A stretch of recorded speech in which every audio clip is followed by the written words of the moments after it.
ijaz singkat, lafaznya pendek maknanya banyak. Pendek dimaksud bisa jadi kata cuma ijaz kosong. Contoh innamal a'malu binniyat.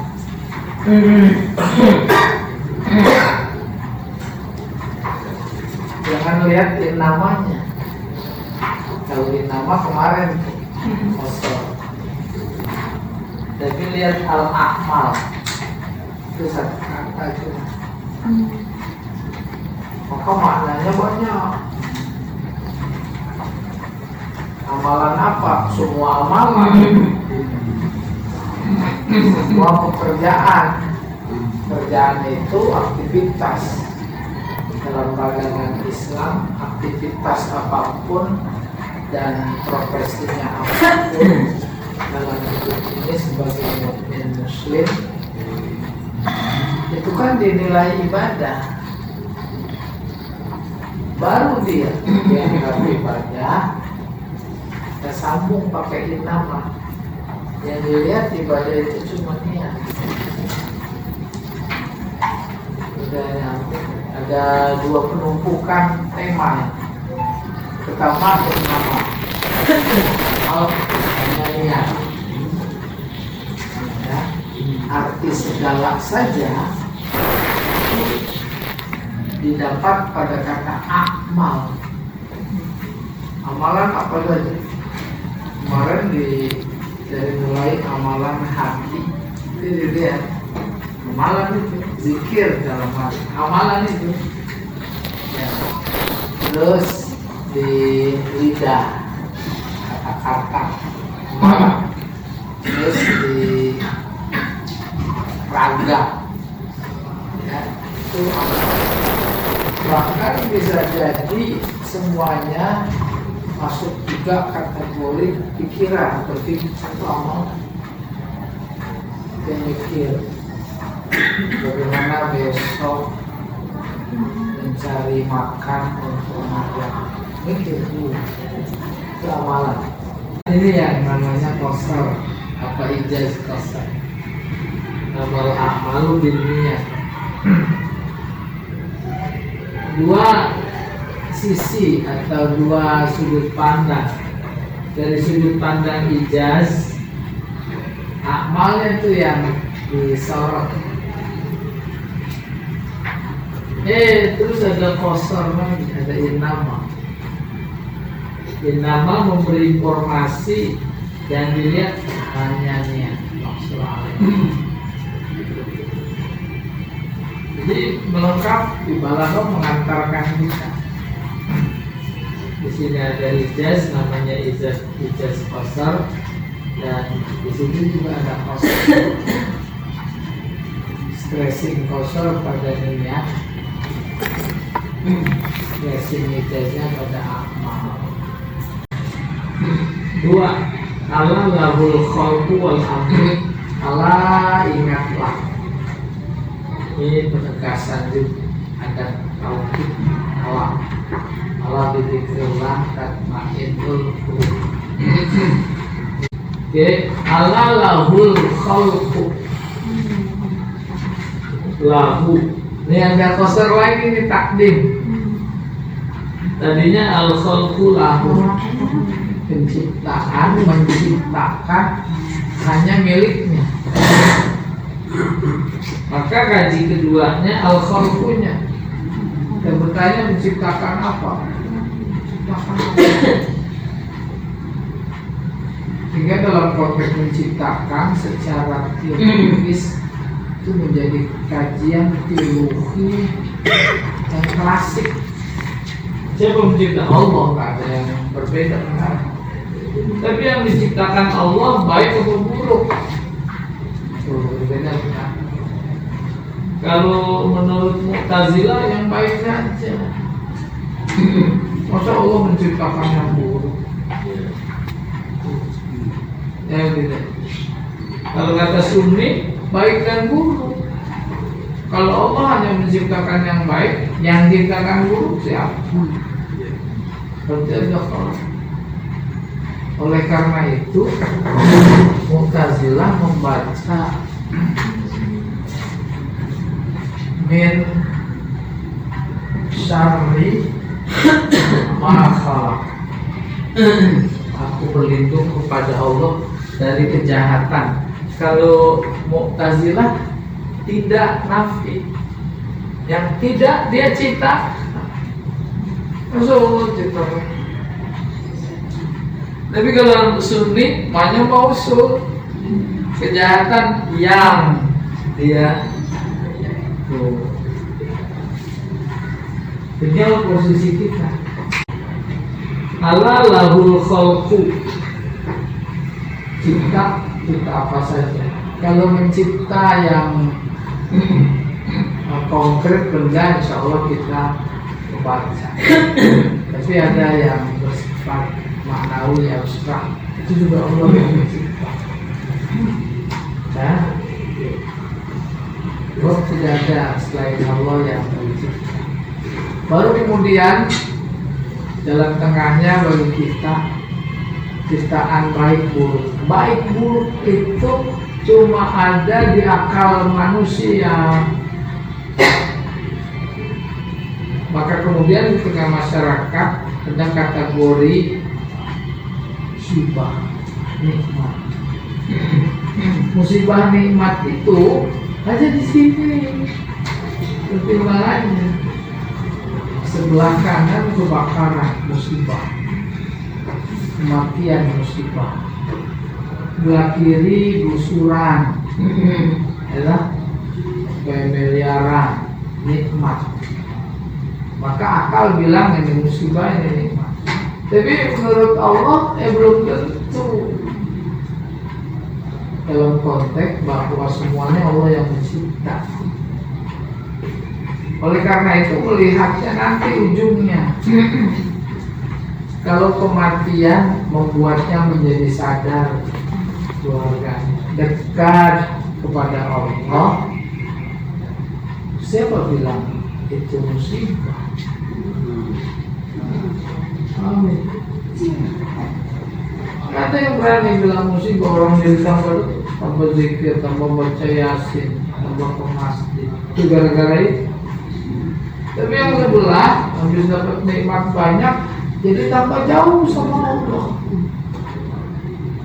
Udah waktunya azan asar, dia lagi nyari tanah, itu ilustrasi. Maka pertanyaannya, siapa berani bilang itu nikmat?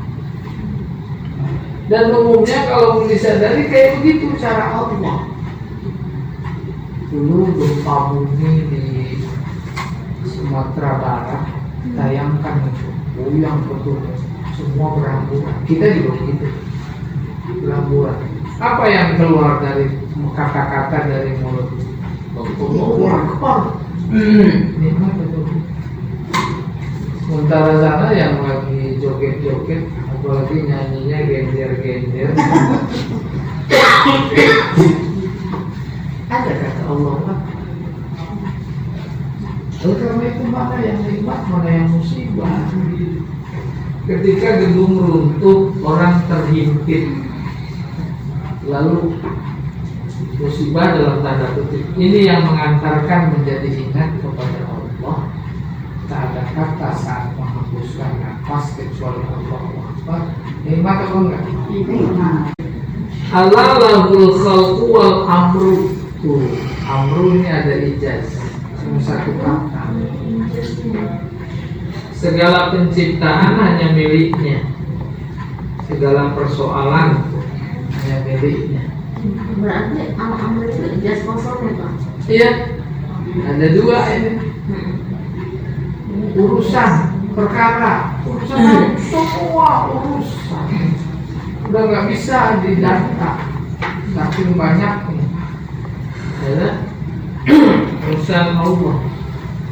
Bukan cuma dunia, tapi juga akhirat. Kita nggak bisa secara pasti memberi vonis dia itu masuk neraka, dia itu masuk surga. Amin. Dan Allah ngurusin. Allah tekad nanti telah dihisab, selesai. Qala sallallahu alaihi wasallam, ini ijaz namanya. Tapi kalau diurai letak ijaznya ini pada kata dhaif. Dhaif artinya lemah. Lemah fisik, lemah yang non fisik. Jadi mau rihlah besok. Rihlahnya pada waktu Nabi bersama onta. Sebelum berangkat mereka minta nasihat sama Nabi. Minta nasihat dari Rasulullah. Nasihat Rasulullah, lihat perjalanan jauh, banyak tua muda. Ini nasihat. Ad-dhaif amirul, yang lemah jadi pemimpin. Bingung kita. Kalau sekarang rombongan haji itu yang jadi karong, yang gagah-gagah, bawa koper, ada urusan sono sini. Ini yang lemah. Oh, orientasinya nanti kalau di tengah perjalanan yang sekurit minta istirahat, turutin istirahat. Itu maksudnya amir. Orang tua kan udah mau pakai terus belum mau kencing, terus diturun jalan terus, bahaya banget. Iya. Hebat sekali filosofisnya. Kita mungkin pas dengar Amirul Rokbi, pimpinan rombongan, beda dengan alam kita. Dia yang harus melayan, ini bukan. Iya, itu kan penjelasannya. Ya. Oke, ijaz qasar. Yang kedua ijaz hazaf. Ijaz hazaf kalimat yang dikategorikan sebagai ijaz karena ada bagian kalimat yang dibuang atau tidak disebut berdasarkan seberapa banyak kata yang dibuang atau tidak disebut. Maka ijaz hazaf ini terbagi menjadi 3. Jadi singkatnya karena ada yang dibuang. Maka yang dibuang itu ada yang satu kata, ada yang satu jumlah atau kalimat, ada beberapa. Kita sering namanya cerita panjangan ini 2 semester, saya singkat aja ya. Tuh ada yang dibuang. Mari kita lihat. Nomor 1, buang 1 kalimat. Waja'a rabbuka wal malaku soffan soffa. Datang, ja'a. Rabbuka Tuhan. Nggak bisa diterima. Maksud Tuhan datang. Ja'a, yang ja'a itu bukan Tuhan tapi amru. Tuh. Itu ada kata yang dibuang. Maka kalimat jadi singkat. Singkatnya ijaz. Ijaznya karena ada yang dibuang, yaitu ijaz kalimat. Buang satu kalimat. Ja'a rabbuka wal malaku soffan soffa. Datang perintah Tuhan engkau, sementara malaikat yang berbaris-baris. Akal mencoba memvisualisasikan makna. Berbaris kayak model apel siaga mau perang di parkir Senayan, kayak gitu malaikat. Terus datang. Soal yang dibuang amr, iya masuk akal. Perintahnya bukan Tuhan yang kata. Malaikat bersosok memberikan informasi tentang kesiapsiagaan malaikat atas perintah Allah. Itu kayak gitu datang malaikat. Malaikat maut apa nama malaikat apa? Malaikat mau. Ini memberikan informasi kayak gitu. Wal malaku sofan. Apalagi itu malaikat maut. Tak ada potongan detik kecuali ada kematian. Sibuk apa enggak? Sibuk. Maka dia dilengkapi dengan potensi. Kalau dari kutub utara ke kutub selatan aja dia cuma satu kepak. Kalau kepak sampai. Oke. Contoh dua, membuang kalimat atau jumlah. Akaltul mauza wal qahwa. Saya makan pisang dan kopi. Masa kopi dimakan? Kopi diminum? Begitu logika bahasa. Berarti ada jumlah yang dibuang. Wasyaribul qahwa. Syarib? Iya. Di kita begitu banyak. Kita makan siang sama apa? Masa siang dimakan? Makan pada waktu siang. Sama. Tiga, ini buang jumlah. Banyak jumlah dibuang. Kenapa dibuang ijazah? Oke. Fasakolahuma. Ini awal cerita. Sako memberi minum. Fa'ilnya Nabi Musa. Lahuma kepada kedua siapa?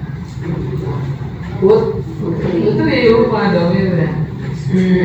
Pertanyaan nih Bunda, di sini udah masuk akal. Emang yang diberi minum putrinya? Yang diberi minum apa ya? Kambing itu dibuang. Itu udah ijaz.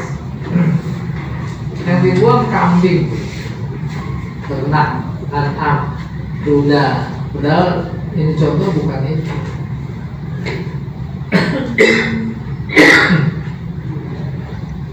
Fasaqalahu summa tawalla ila zil. Tawalla ini ila zilli berteduh. Ini ada pohon. Nabi Musa habis kasih minum. Kebayang kasih minum sumur.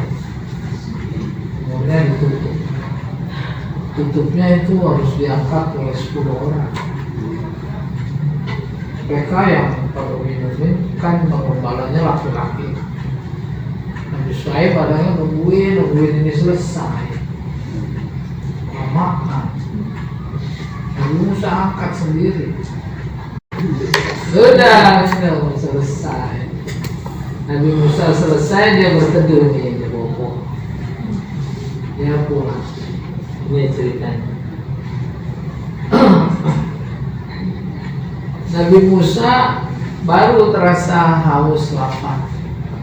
Maka teringat dengan kehidupan nikmatnya di istana. Lalu dia berdoa. Doanya kedengeran? Enggak, dalam hati. Tapi kan Allah dengar. Diinformasikan ke kita. Enak bener kita ini. Ya udah ini. Yang durasi waktu 1000 tahun yang lalu. Apabila Rabbi inni lima anzalta ilayya min khairin, akhir jadi khobar dari inna. Isimnya aku terhadap apa yang engkau berikan. Dulu Tuhan Sarfena berupa kebaikan, yakni rezeki. Maka kata mufasir, doa keluhan dalam hati itu langsung dijawab. Jawabnya bagaimana? Faja'athu ihdahuma. Datang. Sebab kalau dia ceritakan, Allah ceritakan di sini bahwa dua putrinya terus pulang. Ketemu ayahnya, dia cerita begini, begitu, panjang itu. Kalau dimuat ini. Akhirnya habis cerita, si Nabi Shu'aib perintahkan kepada salah seorang keduanya kembali panggil Musa. Itu banyak, ini gak disebut langsung. Fajaat ihdahuma tamshi ala istihya. Datang salah satu dari keduanya. Si A atau si B nggak penting. Kalau istilah nggak penting. Maka tafsir itu yang bisa melihat tamshi berjalan ala istihya. Ala istihya, paham? Malu-malu. Ini Nabi Musa, dia datang panggil sama ayah, dia datangnya malu-malu, terus ya jalan kaki, kan belum ada objek. Nah terus karena dia kan nggak tahu jalan, Nabi Musa ini tahu jalan, itu namanya alastik, malu please. Oke. Nah ini ada pelajaran adab yang tinggi, ya, jangan ada perempuan jalan di depan, perempuan di belakang. Gua perhatikan itu kan bagian dari iman. Terus soal setia, qalat, lalu berkata kepada Nabi Musa, inna abi yad'u, ayahku memanggilmu, lihat ziyaka, untuk memberi upah atas masa koitalan, atas apa yang kau beri minum buat kami. Ulana juga beli aminah, dari kata yang dibuang itu. Falamma ja'ahu, ini nggak diceritain lagi. Kemudian Nabi Musa jalan.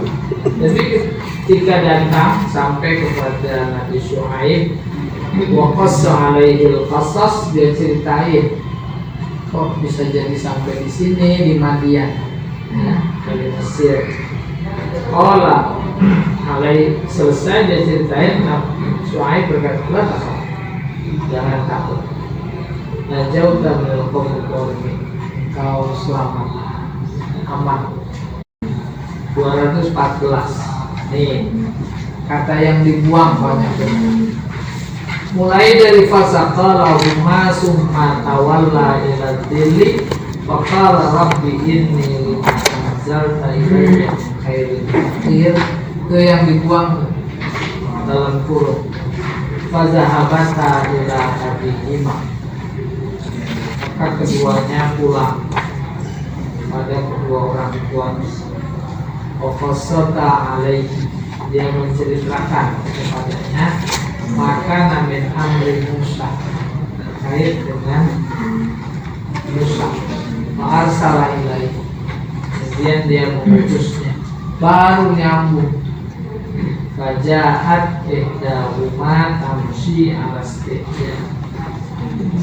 Qalat inna abi yad'u, lihat siapa hadra masakaita.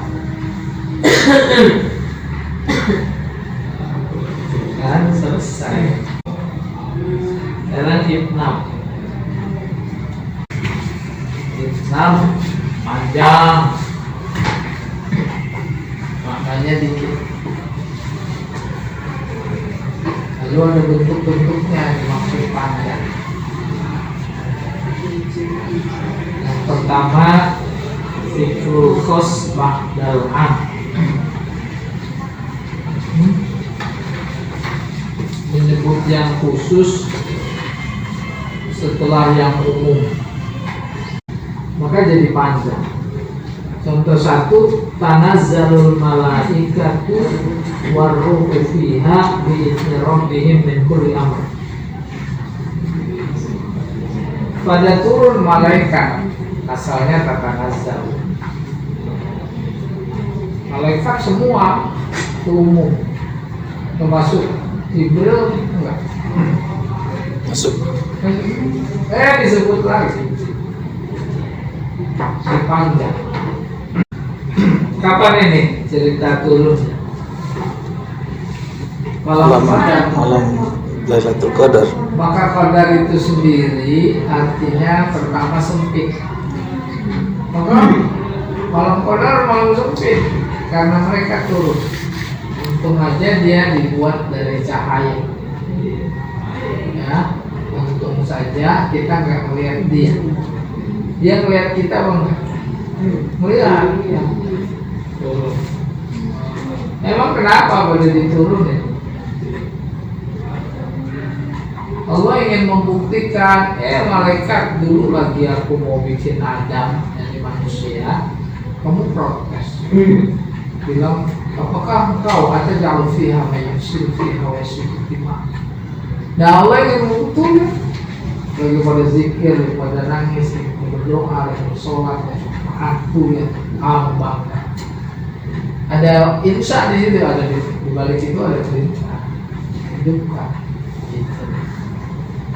Tuh, semua Jibril.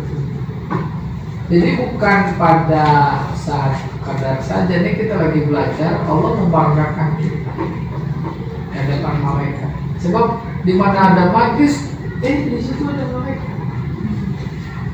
Ada Nabi bersabda, Inna lillahi ta'ala malaikat sayyarah. Sayyarah dia keliling dalam. Allah punya malaikat yang senantiasa keliling di permukaan bumi, yang mahasuna an majalis zikr. Mereka mencari majelis zikir, majelis ilmu, majelis zikir banyak. Tidak wajadu nazar. Mereka turun minggu belajar, minggu zikir. Nanti kalau ada yang doa dia amin.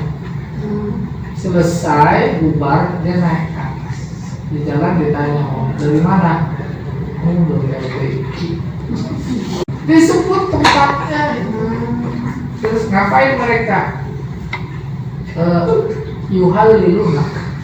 Mereka bertanya, yuhammidunak, yusabbihuna, baca tasbih, yaqra'una kalamak. Itu ini ditanya lagi mereka, ya Allah. Terus mereka minta apa? Yas'aluna jannatak. Mereka minta surga. Allah kembali tanya, emang mereka udah pernah melihat surgaku? Mereka minta, hal ra'au jannati la ya Rabb. Terus Allah kafir banget.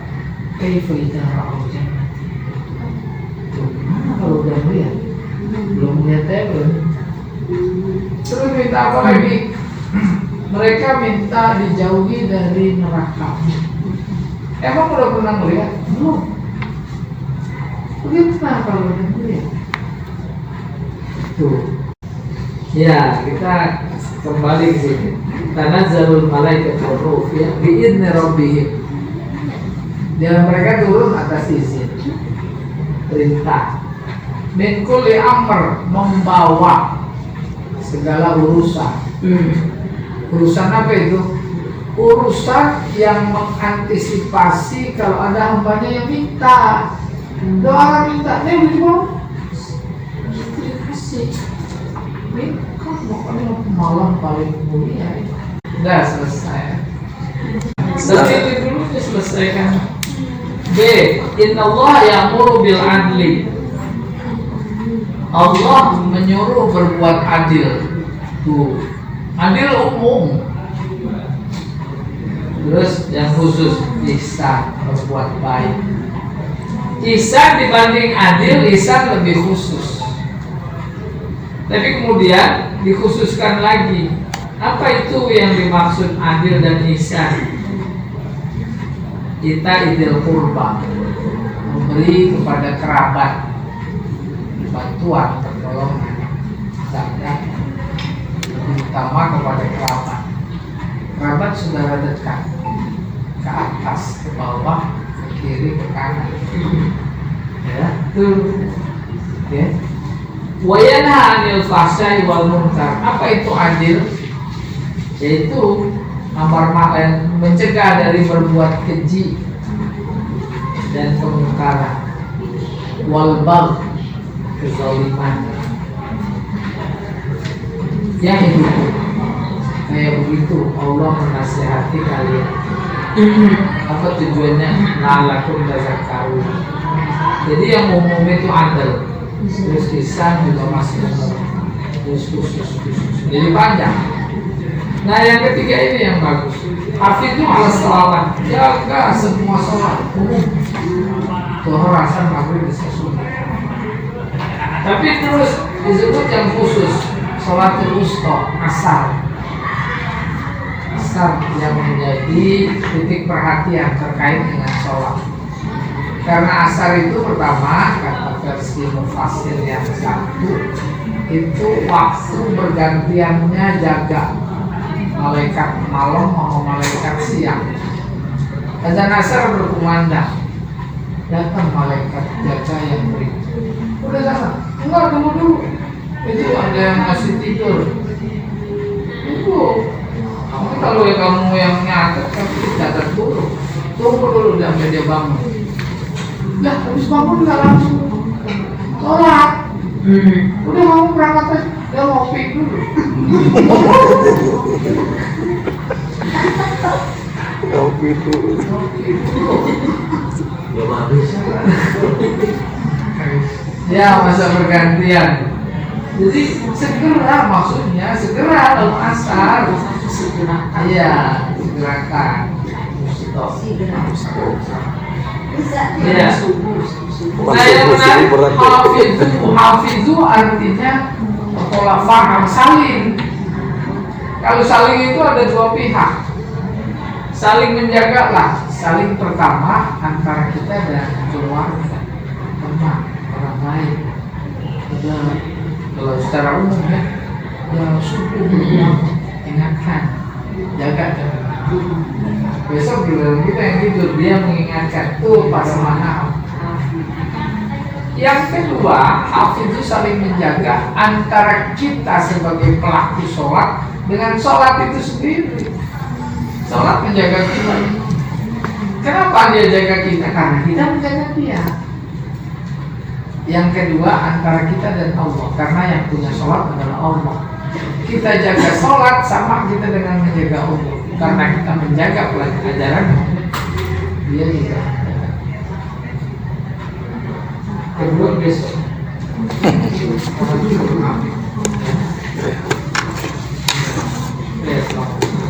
Waalaikumsalam warahmatullahi wabarakatuh.